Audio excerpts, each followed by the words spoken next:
most of the people I talk to are clamoring for some property tax relief. So I see it differently. I mean, without commercial development, reasonable commercial development here, we aren't going to see property tax relief. When I look at my tax bill, just like you do, you see all those line items for the taxing bodies for the various governments there. You know, each one has its own administration with its budget and expenditures. And schools, of course, are the worst. The biggest part of the tax bill makes up about 70% of the taxes we pay. So the two major ways to help control those costs are with transparency, accountability, and oversight.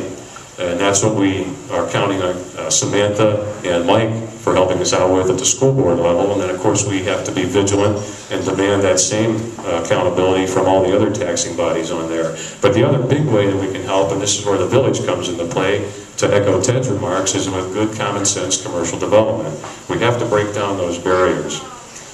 Now, in terms of tax relief through the commercial development, I know that we have a lot of business owners here tonight. And what's the primary reason for being in a business? Number one, to make a profit. Okay, thank you. Liberals, down the road.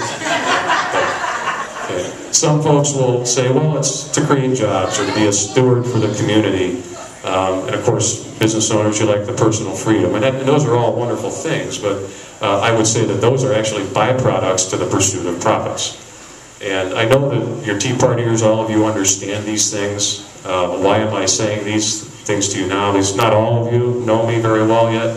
I just want you to understand that I get it. I understand these basics.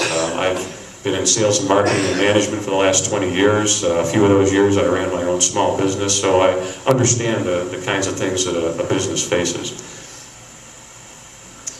Now, you know, as a business owner, when you leave the office every night, what do? You shut off the lights, you turn down the thermostat.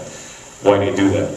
Well, that conservation just makes good business sense, right? It's sensible for your bottom line. Did you need a government to tell you to do that? No. Of course not. No. You do it because it makes sense. You do it in your own homes. You have to constantly remind the kids to shut off the lights when they leave the room. Same thing. And when you build your building, your home, your commercial building, didn't you hire a reputable contractor who uses all the proven, tested modes of construction and insulation methods and so forth to give you an energy efficient building? Sure you did. You did it because it makes sense to your bottom line. Did you need a government, a village government, to tell you to do that? No, you didn't. They certainly had their nose in it, of course, through the permitting process. Again, we don't want to just roll over and let businesses run roughshod over the landscape. It's not what any of us are advocating. But the point being is, we've heard the whispers, and Ted talked about the barriers out there. You hear about businesses being told that their chosen roof materials and the masonry materials are of a color that is not acceptable because it's going to contribute to a larger carbon footprint from a power plant somewhere miles away from here. Well, you know what?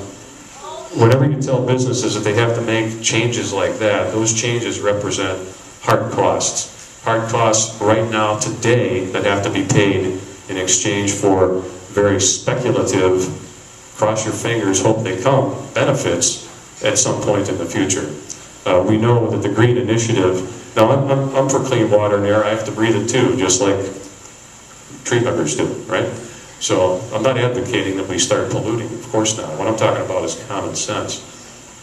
Every time we spend billions and billions of dollars increasing green initiatives in this country and it rolls down to the local level, all we see are ever diminishing returns on those investments, because we all understand it's not about the environment. It's a green theology, and I do not believe in the green theology. And when I'm elected,